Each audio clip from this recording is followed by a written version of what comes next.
Hola, muy buenos días. Les saluda Suanis Aguirre. Qué alegría estar con ustedes nuevamente. Un saludo a la gente linda que siempre nos sigue por Suyapa FM Stereo 102.1, Suyapa TV y a través de YouTube. Gracias por estar con nosotros. Vamos a hablar de un tema muy importante que sin duda nos preocupa porque va en aumento. Vamos a hablar de la insuficiencia renal crónica y qué gusto tengo de tener un invitado que viene desde el Ecuador a visitarnos y hablar de esto, el doctor Carl Palma. Bienvenido, doctor. Qué Hola. gusto. Mucho gusto, gracias a Dios. Estoy bendecido de estar acá en este país tan lindo, de verdad. Muchas gracias por el espacio. Gracias, doctor. Y bueno, yo le decía antes de comenzar el programa, y es que ha aumentado tanto la insuficiencia renal en nuestro país, pero también derivado de otras enfermedades y complicaciones, ¿verdad? Actualmente el término insuficiencia lo hemos reemplazado por enfermedad renal crónica. Hoy hablamos de enfermedad renal crónica como un todo, un daño definitivo de la función renal, una pérdida de la función renal por completo. Esta pérdida proviene fundamentalmente de dos grandes enfermedades que derivan en esta pérdida, que son la hipertensión arterial, la presión arterial elevada, y la diabetes mellitus. Ambas enfermedades se han convertido pandémicas en toda nuestra América Latina. Definitivamente estamos viendo increciente el número de pacientes que hacen diabetes, hacen hipertensión. Por ende, este paciente va a terminar haciendo falla renal, porque el riñón es uno de los 4 órganos diana, uno de los 4 órganos más importantes que debemos cuidar cuando tenemos este tipo de enfermedades y que lastimosamente se afectan en un grado o en otro hasta llegar a la enfermedad renal crónica estadio 5. Ese es difícil porque, como decimos, de repente no hay como signos, el riñón de repente empieza a tener este tipo de fallas. Y sí, si bien es cierto, ¿verdad? Hay trasplante renal, pero no todo el mundo tiene acceso al trasplante renal, doctor. Es correcto. Fíjese que en términos de la progresión de las dos enfermedades que yo le mencionaba anteriormente, prácticamente la hipertensión arterial es un enemigo silente. Es decir, no hay sintomatología, sino hasta cuando el paciente empieza con cefaleas intensas, con mareo, con brillitos en los ojos, con pérdida de la capacidad activa, es decir, siente cansancio, etc. Ya empezamos a ver a un paciente que empieza a hacer un daño. Y lastimosamente cuando encontramos el diagnóstico lo encontramos en estadio 2, en estadio 3, sí. Es decir, ya muy cerca del daño renal. Hoy por hoy, cuando el paciente pierde completamente su función renal, nosotros tenemos lo que llamamos terapias sustitutivas renales. Sí. Usted mencionó muy bien el tema del trasplante. Esa es digamos, como la primera opción, a donde todo el paciente que pierde la función de su riñón quisiera tener. Sí. Tiene un entorno muy complejo, primero encontrar la compatibilidad, encontrar el donante, es decir, el órgano para poder hacer el trasplante, el entorno, digamos, quirúrgico, medicamentoso, en tratamientos, en exámenes que tiene que llevarlo. Y adicionalmente la cultura de nuestros países en donación de órganos, ¿no? Todavía no tenemos sólido en toda nuestra América Latina, digamos, una cultura real de donación de órganos. Sí. Hay algunos países que lo trabajan muy bien. Yo tengo muy buenas referencias de lo que hace Colombia, de lo que hace Argentina, en términos de trasplantes de órganos, fundamentalmente en trasplante renal. Pero nos quedan dos alternativas adicionales a lo que nosotros llamamos diálisis, que es depurar al paciente tanto de su exceso de líquidos como de las toxinas urémicas, que es la base de lo que pierde el paciente en su función renal. Para esto tenemos dos opciones: o hacemos diálisis peritoneal, que es una diálisis que se hace en casa todos los días, 6 a 8 horas de tratamiento, y el paciente lo realiza él mismo el tratamiento. Digamos, tiene todos sus pros y también algunas contras, en especial el hecho de que está un poco lejos del control médico, por así decirlo. Claro. Pero quizás por ese tipo de situaciones, el menor porcentaje de nuestros pacientes con enfermedad renal crónica están en diálisis peritoneal. Y lo tercero es la hemodiálisis. Hemodiálisis es una terapia sustitutiva renal que conlleva citar al paciente a un centro renal donde se hace 3 terapias semanales, cada terapia de 4 horas. Es decir, el paciente pasa 12 horas de su semana en el centro de diálisis. Digamos, dentro del espacio del centro de diálisis, el paciente recibe una atención integral, es todo un conjunto, un conglomerado de profesionales de la salud que trabajan alrededor del paciente, médico, enfermera, auxiliar, etcétera, ¿no? Es importante, doctor, y bueno, la ciencia ha hecho tantos avances, ¿verdad? Antes las personas morían por la insuficiencia renal, no lograban llegar a una hemodiálisis, ¿verdad? O una diálisis en casa no la podían hacer. Ahora hay muchos avances científicos, la tecnología ha mejorado, ¿verdad? Son tratamientos, si bien es cierto, agresivos siempre, porque la persona durante ese momento se somete a un grado de estrés, ¿verdad? Porque lo vive. Y es importante que sepamos, realmente llegar a estas situaciones no queremos, pero es una realidad que está ocurriendo en América Latina, como usted lo dice. Quizás tendríamos que cambiar la base alimenticia, por decirlo así, nuestros hábitos alimenticios, el sedentarismo que nos está llevando a esto. No hay una cultura de tomar agua también, por ejemplo, ¿verdad? Es correcto. De cuidar nuestros riñones. Mire, le quiero hacer mención de que en términos del tratamiento de hemodiálisis, hoy por hoy los pacientes que vemos a través de la compañía y trabajando en conjunto con la Seguridad Social, en las dos salas, tanto en Tegucigalpa como en San Pedro Sula, pueden sentirse tan cómodos, lo vemos en las imágenes. Claro. Tecnología de punta. Sí. La compañía no ha escatimado ningún esfuerzo en poner máquinas de última tecnología con cartucho de bicarbonato incluido en su trabajo de la formación del líquido de diálisis, distribución centralizada del ácido, lo que permite esto, llegar a tener un sistema cerrado prácticamente. No hay una mano humana que toque esa mezcla de los dos líquidos, claro, de las dos soluciones que necesitamos en el paciente. Y adicionalmente a esto, toda la tecnología que está detrás de lo que usted apenas ve ahí. Usted ve ahí al paciente con la máquina, pero detrás de eso hay una infraestructura enorme en el manejo del tratamiento del agua.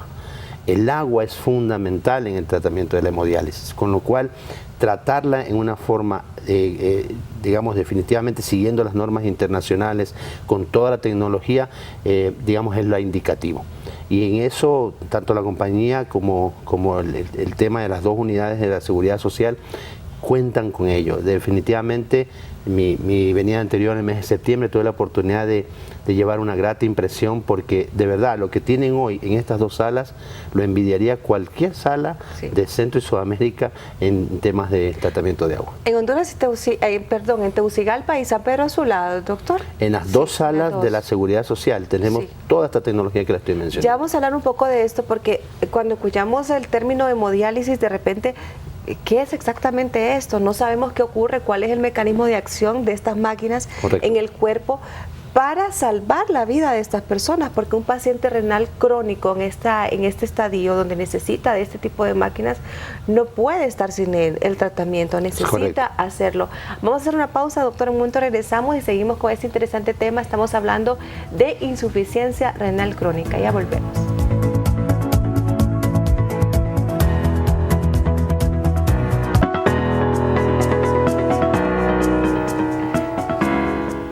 Qué bueno que siguen con nosotros en su programa Con Salud. Estamos hablando esta mañana de la insuficiencia renal crónica, pacientes que necesitan de tratamientos y máquinas especializadas, ya máquinas avanzadas para poder salvar su vida, ¿verdad? Llevar el curso de esta situación donde ya sus riñones no pueden trabajar solos, necesitan de aparatos de última tecnología.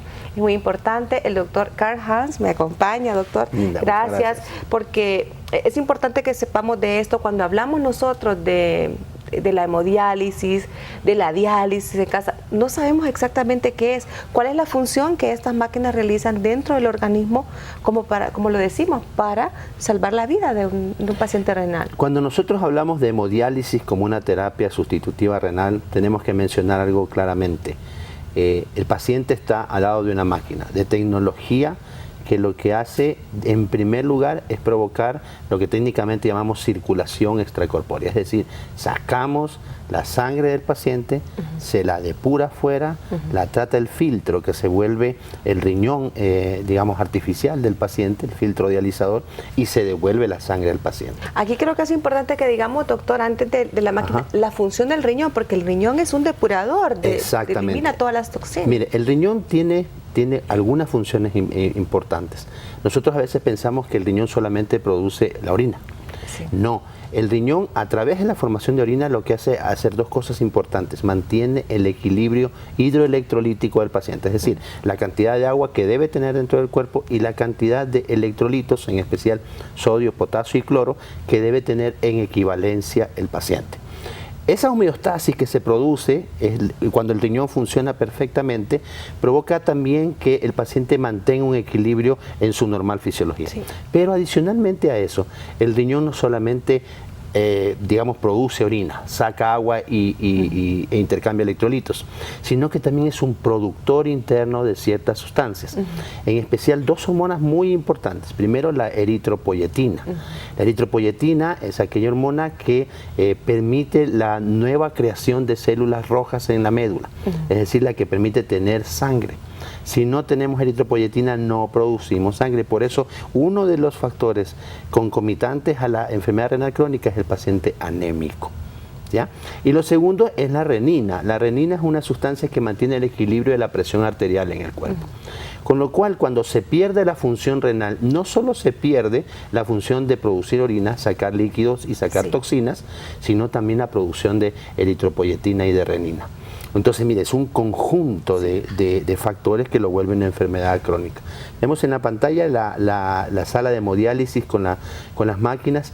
Fíjese que lo que está al lado de la máquina son los sillones de hemodiálisis. Parece que fuera un mueble cualquiera, pero hasta eso tiene parte de tecnología, porque un sillón de hemodiálisis necesita tener 3 posiciones distintas para poder trabajar al paciente. Es decir, el paciente se sienta como usted lo ve. Al inicio el paciente se saca parte del sillón hacia adelante, el paciente mueve sus piernas y el momento en que se conecta al paciente se lo pone prácticamente en posición de costado y llega hasta una posición que técnicamente le llamamos tren del Lembour, es decir, más alto sus pies que su cabeza, para poder equilibrar digamos, el término del paciente en función de su circulación. Luego lo nivelamos nuevamente y lo volvemos a sentar hasta que esté cómodo. Entonces, hasta esa parte tecnológica deben tener las salas de hemodiálisis, y en eso hemos trabajado conjuntamente. Las máquinas nuestras son un modelo Dynamax de última generación. Su software se actualiza casi que por lo menos 2 o 3 veces en el año. Las máquinas tienen su propio filtro de endotoxinas, es decir que adicionalmente a la pureza del agua, la máquina también garantiza que el líquido dializado sea puro, y podemos responder frente a digamos, a la calidad de la terapia con el paciente. ¿Cuántas horas o cuántos minutos pasa un paciente en esas terapias, doctor? La recomendación es 4 horas. Digo en promedio. Lo digo en promedio porque hay veces que según la prescripción del nefrólogo puede ser unos minutos menos o unos minutos más. Es decir, el nefrólogo es el que sabe exactamente qué cantidad de tiempo necesita el paciente. Pero el estándar es 4 horas. Sí. 4 horas donde el paciente, como usted decía hace un rato, se somete a un estado de estrés, a un momento de preocupación. Claro. Y esas son parte de las actividades que estamos creando hoy por hoy entre NIPRO y el personal de salud de las salas de hemodiálisis de la Seguridad Social. Estamos en una fuerte campaña de capacitaciones, de entrenamientos en todas las áreas, inclusive hasta llegar al hecho de cómo interactuar con el paciente, que eso es muy, muy delicado. Es importante porque hay un entrenamiento también del personal que maneja la terapia en el momento que la persona está ahí. Hay un tratamiento de jovialidad, de cordialidad, para que la persona en el momento que va a someterse a esto, como decimos, hay un grado de estrés. Me imagino que la persona, claro, si la sangre sale del cuerpo y vuelve a entrar, hay un debilitamiento de ella también. Y es testigo fiel, porque el paciente está viendo cómo sale su sangre, o sea, el paciente está viendo su línea, la línea de diálisis que lleva la máquina, y está viendo su sangre transcurrir, está viendo el filtro llenarse de la sangre, es decir, el paciente está consciente de lo que está pasando afuera. Pero más allá de eso, la tecnología permite hacer muchas cosas, y eso es un valor agregado muy importante, en especial para las 2 salas que menciono, porque mucho más allá del hecho de solamente recibir una terapia de 4 horas, de pasar con el paciente ese espacio de tiempo, la tecnología permite inclusive hasta individualizar la terapia por cada paciente. Recordemos que todos los pacientes somos diferentes. Absolutamente los seres humanos somos diferentes. A pesar de que un paciente tenga la misma estatura, la misma edad, el mismo peso, no es igual un paciente que otro. Inclusive, cada paciente puede variar su terapia de diálisis en términos de la indicación entre cada sesión. Sí. Inclusive eso permite a la tecnología identificarlo, trabajar junto con el nefrólogo y la enfermera, e inclusive individualizar la terapia. Doctor Carr, sáqueme de una duda. Las mujeres, no sé si mi percepción, tienden a ser de menor frecuencia pacientes renales que los hombres. Mire, digamos, la estadística habla de dos cosas diferentes. Los pacientes que están por debajo de 45 años, en su mayoría son hombres. Los pacientes que están arriba de 50 años son mujeres. ¿Por qué razón? Porque la mujer al llegar a su etapa climatérica, es decir, a su menopausia, pierde esa protección que dan los estrógenos a nivel metabólico. Sí. Entonces son más propensas a tener enfermedades metabólicas, incrementos de colesterol, triglicéridos, etc. Por ende, si esa paciente tiene un antecedente familiar de hipertensión o de diabetes, va a terminar procreando una enfermedad metabólica mayor. ¿Me explico? Entonces, claro, en esa incidencia, en la parte más alta de la tercera edad, ya tenemos más pacientes mujeres. Al sumar las dos se equilibra. Yo creo que estamos en un 50-50 hoy por hoy, porque como mencionaba hace un rato, hoy estamos viendo en América Latina niños de 11, 12, 13 años con obesidad mórbida, sí, con índices de masa corporal arriba de 30, 32. Sí. Definitivamente es asustante, ya esto es de pánico. Sí. Doctor, voy a hacer una pausa. Al regreso vamos a hablar un poco de la insuficiencia renal crónica versus el embarazo y la diabetes. ¿Puede llevar a insuficiencia renal crónica a una mujer un embarazo y una diabetes no controlada? Lo vamos a hablar al regreso de la pausa. Continúe con nosotros, ya volvemos.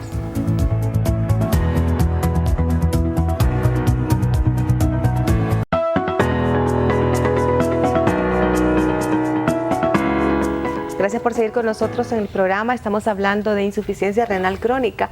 Me quedé con una pregunta para mi invitado y es acerca de la diabetes. Es que esto, como decimos, es un cúmulo de situaciones que se dan que nos llevan a una insuficiencia renal. La hipertensión arterial, por ejemplo, ¿verdad? Que está muy asociada con el daño renal. Pero vamos a hablar ahora de la diabetes, el embarazo y la insuficiencia renal crónica, doctor. Conozco un caso personal, un caso de una persona muy cercana que su hermana es diabética, decide tener un embarazo, pero ya tenía indicios de algún daño renal y el embarazo llevó al colapso de sus riñones. Sí, bueno, la diabetes primero tiene un tinte genético. Definitivamente cuando tenemos el antecedente familiar de familiares directos, padre, madre o abuelos diabéticos, el tener enfermedad diabética definitivamente está marcado en nuestro futuro. Para eso pues hay que manejar los términos de los factores de riesgo y cuidarlos en adelante. Pero digamos que son casos especiales. Sí. Primero porque cuando una paciente joven que no ha tenido antecedente, mejor dicho, que tiene antecedente familiar, pero que hace diabetes en edad fértil, quiere decir que primero hay un tema genético muy fuerte, sí, y segundo ha desarrollado la enfermedad desde muy temprana edad. Segundo, sí, cuando la paciente, tiene diabetes y decide tener un hijo, hay que tener muchos cuidados adicionales, sí, en términos de control de su glicemia frente al embarazo. Puesto que lo primero que nosotros vemos en esos embarazos son lo que llamamos niños macrosómicos, sí, muy grandes, bebés que nacen muy grandes, y hay que tener también muchos controles de inicio con el bebé para no tener problemas de hiperglicemias en ese pequeño que acaba de nacer. Pero claro, si ya venimos con un antecedente de deterioro de la función renal, esta combinación de diabetes y embarazo va a provocar al final un desenlace que no es muy bueno. Quizás estas pacientes no terminan haciendo estadio 5, sí, es decir, necesitando diálisis, sí, pero definitivamente van a tener que hacer un cambio dramático de estilo de vida, sí, para no permitir que esa progresión de la enfermedad llegue al estadio 5 y necesite diálisis. Esto es importante que lo mencionemos, doctor, cuando se habla del estadio 5, las personas incluso ya no hacen la micción, ya no van al baño. Hay un pequeño porcentaje de pacientes se mantiene lo que se dice la fracción residual, es decir, que hay una pequeña cantidad todavía de orina. Hay pacientes que inclusive durante diálisis, que inician diálisis, todavía están orinando cierta cantidad de líquido, es decir, en cantidades. Pero esto se pierde a medida que pasa el tiempo. Su función definitivamente está deteriorada, es afuncional, ya no tiene ninguna acción y hay que reemplazarla por completo. Sí, somos un 90% agua, sin embargo, exacto, el paciente renal, el exceso de líquidos, o sea, se ve mermado en la ingesta de líquidos en el paciente renal y unido a ello también el exceso de las sales, por ejemplo, ¿verdad? Correcto. ahí le voy a mencionar dos cosas. Primero, antes de cómo nosotros debemos cuidar nuestros factores de riesgo. Y en ese sentido, las normas internacionales, las guías internacionales nos hablan de control de dos tipos de factores. Los factores no modificables, aquellos que no podemos cambiar, la edad, el sexo, digamos el antecedente patológico familiar, la raza inclusive. Hay razas, hay etnias que son más propensas a tener hipertensión o diabetes que otras. Estos factores no los podemos cambiar, porque ya estamos per se así. Pero hay factores modificables que sí los podemos cambiar. Uno, el consumo de sal. Es importantísimo el control del consumo de sal. El abandono completo del tabaco y del licor. Una alimentación equilibrada y por último la actividad física. Esos 5 factores modificables nosotros tenemos interacción sobre ellos y los podemos trabajar. Con lo cual, si los manejamos adecuadamente vamos a tener un mejor estilo de vida en adelante. Y lo siguiente que le iba a mencionar es el término del paciente ya en diálisis, cómo debe controlarse. Los 5 factores que le acabo de hablar son muy importantes, pero en él hay un detalle que nosotros siempre recalcamos, es obedezca las indicaciones de su nefrólogo, primero. Y segundo, hay un actor fundamental aquí que es el nutricionista. Si obedece el paciente, obedece a tiempo y en forma las órdenes del nutricionista, sabe cuánto, cómo y dónde ingerir alimentos e ingerir líquidos. Entonces, esa combinación es bastante ideal para que el paciente mantenga una buena terapia de diálisis. Eso es muy importante, doctor, que usted menciona, que cambia la vida totalmente de la persona, y no solamente de ella, de la familia, porque todos se vuelven pacientes renales. Tienen que aprender a vivir de una manera adecuada, comer de una forma adecuada, dejar el consumo de sal. Yo creo que el consumo de sal está para todos. Debemos eliminar el exceso de azúcar y sal en nuestra vida para evitar las complicaciones a futuro, tanto de diabetes mellitus como de insuficiencia o hipertensión. Mire, le voy a mencionar algo que acaba de decir usted en términos del paciente y su familia. La estadística nos dice que muy alto porcentaje de los pacientes que entran en diálisis hacen depresión. Ojo con eso. El paciente no ha muerto. El paciente tiene una enfermedad crónica cuya terapia de reemplazo le ayuda a mantener una vida normal. Con lo cual la familia tiene mucho que ver en esto, mucho involucramiento. El apoyo al paciente, el generar un mejor hábito de vida, en que todos cambiemos la actividad física, todos mejoremos la alimentación, es decir, hacer un conglomerado de familia para apoyar al paciente. Y mantenerlo cuidando esos mismos factores modificables ayuda mucho para la estabilidad del paciente durante y post la terapia, ¿no? Doctor, ¿hay una relación renal hepática cuando ya se es paciente con insuficiencia renal? Definitivamente no, directamente no, a menos que haya una comorbilidad, es decir, una enfermedad adicional hepática que vaya concomitante a la enfermedad renal. Directamente no tiene que ver. Ahora, cada vez que nosotros estamos trabajando sobre un paciente en enfermedad renal crónica, debemos observar que el mayor porcentaje de ellos tienen comorbilidades, es decir, enfermedades concomitantes. Bien, este paciente es hipertenso, este paciente es diabético, o a veces las dos cosas, siendo paciente renal. ¿Me explico? Entonces, todos estos pacientes tienen que tomar medicación, tienen que alimentarse bien, tienen que hacer ejercicio. Y esto también influye sobre su protección hepática, es decir, el hígado también trabaja como un factor metabólico en el sentido de desdoblar inclusive hasta los medicamentos para poder ser absorbidos por el cuerpo. Entonces todo es un conjunto, un conglomerado de actividades. Todo tiene una coordinación, podemos decirlo, ¿verdad, doctor? Es correcto. Vamos a hacer una pausa, al regreso vamos a dar siempre las indicaciones importantes de este tema, así que no nos cambie y ya regresamos.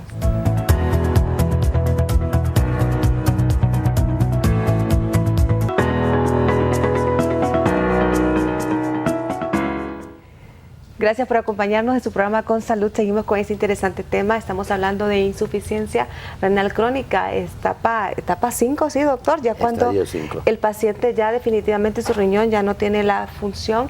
Le quiero hacer una consulta antes de que finalicemos el programa, porque ya hablamos un poco de la anemia, lo mencionamos, ¿verdad? Pero hay no solamente una palidez, sino también una coloración que tiende a darse amarillentosa en la piel. Correcto. ¿Por qué ocurre esto? Correcto. Mire, se desencadenan varios factores metabólicos en el paciente que está en enfermedad renal crónica, y lo he mencionado estos días. Justamente Uno de los aspectos físicos que cambia el paciente primero es la coloración de su piel. Sí. Y no solamente la coloración, inclusive el olor de su piel. Sí. El olor es urémico, es decir, puede sonar un poquito grosero, pero sí. huele a orina. Sí. Es justamente por eso, porque no hay una adecuada depuración, primero del líquido y segundo de las toxinas urémicas. Entonces, lo siguiente es el cansancio, lo siguiente es el sueño. Al principio esto se vuelve muy complejo en el paciente y por eso también influye eso en ciertos factores dentro de la familia, ¿no? Y es por eso que el paciente entra en depresión. Vale mencionarlo porque estos son cambios que se pueden producir momentáneos y el momento en que se inicia una terapia en sí. términos, en forma y manera adecuadas, es decir, en el tiempo que lo recomienda el nefrólogo, con un tipo de filtro adecuado, con los medicamentos concomitantes que necesite para sus comorbilidades, estas cosas van desapareciendo en el transcurrir del tiempo. Sí. Al final el paciente, si no recupera una normalidad normal, una normalidad completa, perdón, puede hacer de su vida normal. Como explicaba hace un rato, tenemos una incidencia muy alta en jóvenes, con lo cual hoy vemos pacientes en terapias renales con 35, 40 años, 45 años, ¿sí? Gente que está activa laboralmente, con lo cual deben mantener esa actividad y hacer la terapia de diálisis les permitirá en sus horarios adecuados seguir con su vida normal de trabajo y lo hacen así en muchos países. Doctor, no hemos llegado todavía a desarrollar un dispositivo electrónico, robótico que supla esa función de los riñones. Ojalá la tecnología nos ayude con eso pronto y que los dispositivos estén al alcance de toda la población. Hoy por hoy están todavía en etapa de pruebas, hemos oído hablar de riñones artificiales, ese tipo de cosas justo en las redes y veo que están todavía en una fase experimental muy incipiente. Con ello, las terapias que contamos actualmente y la tecnología con la que se cuenta hoy definitivamente ha avanzado mucho. Yo creo que estos últimos 25 años han sido un cambio radical en términos de cómo se puede recibir las terapias de reemplazo renal y en especial hemodiálisis. Hemos avanzado tecnológicamente en grandes cantidades. Solo por mencionarlo, en el tema de los filtros, por ejemplo, nosotros como Nipro Medical podemos hablar de nanotecnología para la fabricación de los filtros, es decir, estamos hablando de controlar a nivel del nanómetro el tamaño del poro y la consistencia de la membrana del filtro. Es decir, la tecnología avanza a pasos agigantados y en buena hora en pro y beneficio del paciente, ¿no? Doctor, es importante que mencionemos algo. Cuando una persona se sienta en esa máquina es como que ese momento se vuelve exclusivo de esta persona. Creo yo, no estoy segura. Usted me corrige si estoy equivocada. No es que esta persona se quitó de ahí y luego va a otra. Es una máquina como que está reservada para que esa terapia se le dé a esta persona. La máquina acepta, o mejor dicho, por los tiempos que se da la terapia, hace 3 sesiones en el día. 3 sesiones. Entonces, durante el día hay 3 pacientes que están tomando una sesión en un horario respectivo. El detalle es que después de cada sesión, aparte de toda la limpieza que se hace externa de la máquina también pasa por un proceso de desinfección interna. Sí. Es decir, hay sustancias igual que manejan una desinfección. Y al final de esos 3 procedimientos, aparte de la desinfección, hay también un paso de químicos para hacer desincrustación. Es decir, que no quede ningún sobrante, ni del ácido ni del bicarbonato en los conductos de la máquina. Esto permite liberar completamente la máquina de cualquier espacio.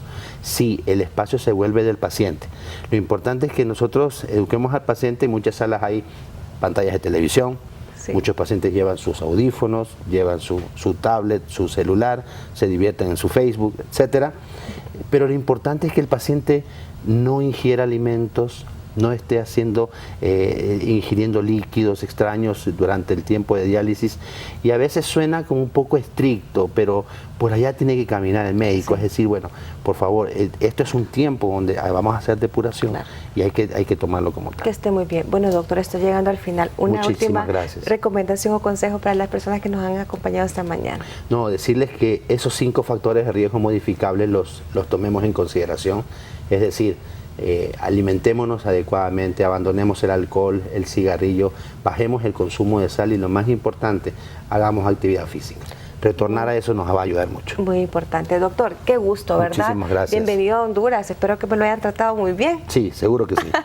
Seguro Muy que bien, sí. muchísimas gracias. Gracias por habernos acompañado. Les recuerdo siempre, de lunes a viernes a las 10 de la mañana nos pueden acompañar. Y por supuesto, síganos por Suyapa FM Stereo 102.1 y a través de YouTube. Hasta pronto.